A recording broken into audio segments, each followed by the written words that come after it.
আমন্ত্রণ জানাচ্ছি technique easy ডিকশনের পক্ষ থেকে উচ্চতর গণিতের নতুন একটি ক্লাসে।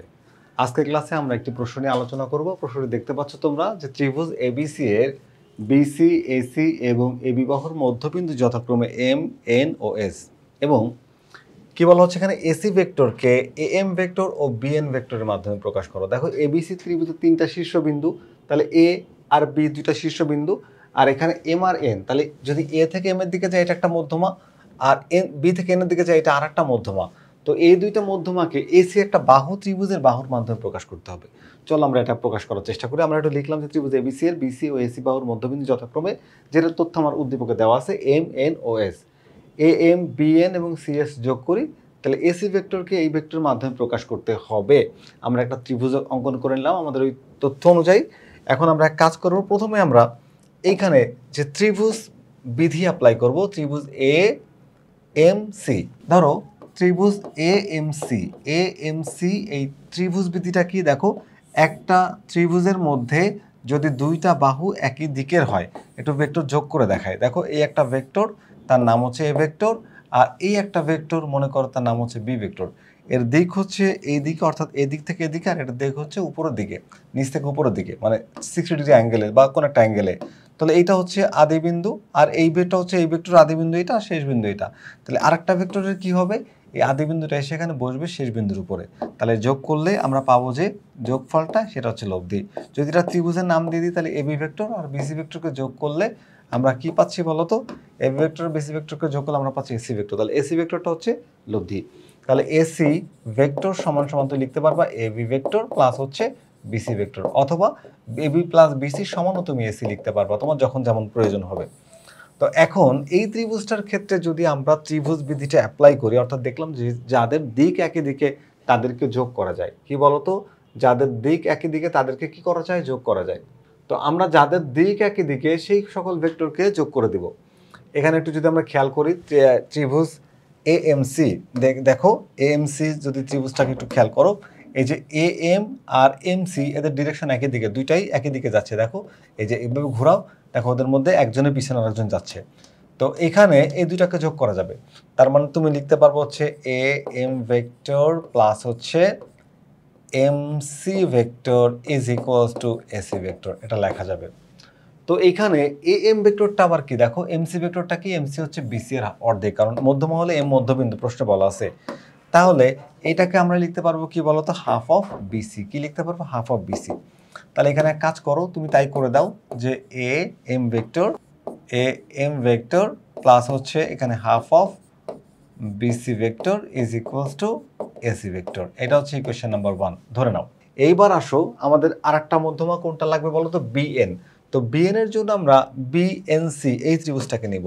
ত্রিভুজ বিএনসি কে যদি আমরা নিয়ে নিই, তাহলে এই ত্রিভুজের ক্ষেত্রে এটা কিন্তু কি করছে এখানে বলো তো, এখানে হচ্ছে আমরা ত্রিভুজ সূত্র দিছি, ট্রায়াঙ্গেল ল অ্যাপ্লাই করছে এখানে।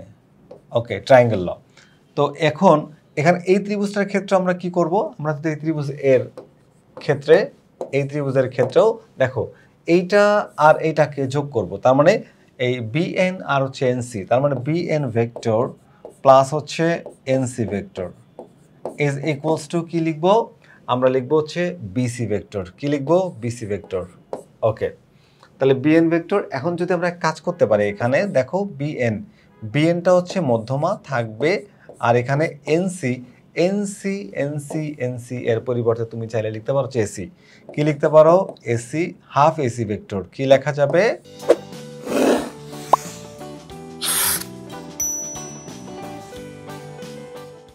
হাফ এসি ভেক্টর সমান হচ্ছে বিসি ভেক্টর। এখন এই 2 নম্বর সমীকরণ, আমরা 1 নম্বর সমীকরণে 2 নম্বর সমীকরণে যে মানটা বের করছি বিসি এর, এটাকে নিয়ে 1 নম্বর সমীকরণে বসাবো। তাই লিখবো সমীকরণ 1 ও 2 থেকে, সমীকরণ 1 ও 2 থেকে।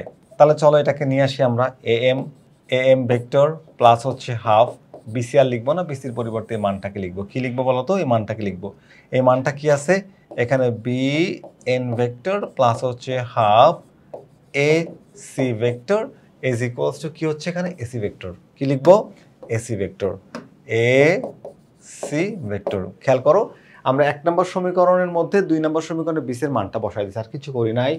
এখন যদি একটু হিসাব করা যায় তাহলে আমাদের অ্যান্সারটা হয়ে যাবে। ওকে, তাহলে চলো এখানে এ এম ভেক্টর প্লাস এখানে যদি মাল্টিপ্লাই করি হাফ হচ্ছে বি এন ভেক্টর আর প্লাস হচ্ছে এখানে 1/4 এসি ভেক্টর সমান সমান এসি ভেক্টর। আচ্ছা এই 1/4 এসি ভেক্টরকে আমরা এসি ভেক্টরের কাছে পাঠিয়ে দিই, সমস্যা কি, এসিগুলো এক জায়গায় থাক।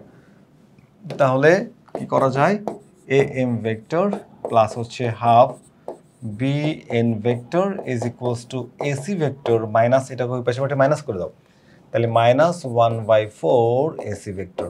তো এখানে লসাগু করে আমরা যদি যোগ করি তাহলে কি পাই দেখো, এ এম ভেক্টর প্লাস হচ্ছে হাফ বি এন ভেক্টর যেটা ছিল এটাই লিখে রাখলাম, আর এখানে লসাগু হচ্ছে ধরো 4, তাহলে 4 এখানে তাহলে কি হয়ে যাবে, 4 হচ্ছে লসাগু হবে আর এখানে হবে তোমার হচ্ছে 4 এসি ভেক্টর মাইনাস হচ্ছে তোমার এই 4 বাদ যাবে, থাকবে হচ্ছে 3 তোমার হচ্ছে এসি ভেক্টর। কি থাকবে বলো তো, এসি ভেক্টরটা এখানে থাকবে। আচ্ছা 4 এসি থেকে একটা এসি বাদ দিলে কি থাকে বলো তো, 3 এসি ভেক্টর থাকে। কি থাকে, 3 এসি। তাহলে এ এম ভেক্টর প্লাস হচ্ছে half B N vector is equals to এখানে 3/4 এসি ভেক্টর থাকে। তো এই 3/4 তো এসির সাথে রাখা যাবে না, এসির মাধ্যমে প্রকাশ করতে বলছে, এসিকে আমরা ক্লিন করে দিই। অথবা তুমি যদি চাও যে এটা ক্যান্সেল রাখবা তাও তুমি নাম্বার পেয়ে যাবে, কোনো প্রবলেম নাই। এখন এই 3/4টাকে এই পাশে পাঠিয়ে দিই। এই পাশে পাঠাতে গেলে কী করতে হবে, আমাকে 4/3 মাল্টিপ্লাই করতে হবে। বোথ সাইডে কী মাল্টি করতে হবে, 4/3 যদি মাল্টিপ্লাই করি এটা এই পাশে গেলে উল্টে যাবে। তাহলে এ এম ভেক্টর প্লাস হচ্ছে হাফ বি এন ভেক্টর, ঠিক আছে, ও ইকুয়ালস টু এসি ভেক্টর লেখা যাবে। এখন তাহলে যদি হিসাব করে দাও তুমি, সুতরাং এসি ভেক্টর সমান সমান কি হচ্ছে, এখানে 4/3 এ এম ভেক্টর প্লাস এখানে এই 4টা যদি উপরে যায় তাহলে দেখো 4/6, 2 2 3 2 6, হিসাব করলে কি হয় 2/3। তাহলে এখানে আমরা পাবো হচ্ছে 2/3 বি এন ভেক্টর। এই যে আমাদের প্রমাণ হয়ে গেছে, এটাই কিন্তু আমাদের মূলত জিনিস, আমরা এটাই প্রমাণ করতে চাইছিলাম এবং এটা আমরা প্রমাণ করে ফেলেছি একদম খুব সহজভাবে। আশা করি তোমরা এই প্রমাণটা কিন্তু বুঝতে পেরেছো। হ্যাঁ, আমাদের ইজি হায়ার ম্যাথ বইয়ে আমরা কিন্তু এই প্রমাণটা অনেক সুন্দর করে তোমাদের জন্য দেখিয়েছি বিস্তারিতভাবে, যেখানে ত্রিভুজবিধি অ্যাপ্লাই করা হয়েছে লিখে দিয়েছি এবং ইন ডিটেলসে করা আছে। আর আমি তো সেটা বাকিটুকু যেটুকু ছিল সেটা তো বোঝাই দিলাম। এই যে 4/3 am আর 2/3 bn, এইটা আমি এই পর্যন্ত প্রমাণ করছি। তুমি চাইলে এখান থেকে 2/3 কমন নিতে পারো, এটা তোমার ইচ্ছা, নালেও না নিতে পারো, এভাবে অ্যান্সার রেখে দিতে পারো।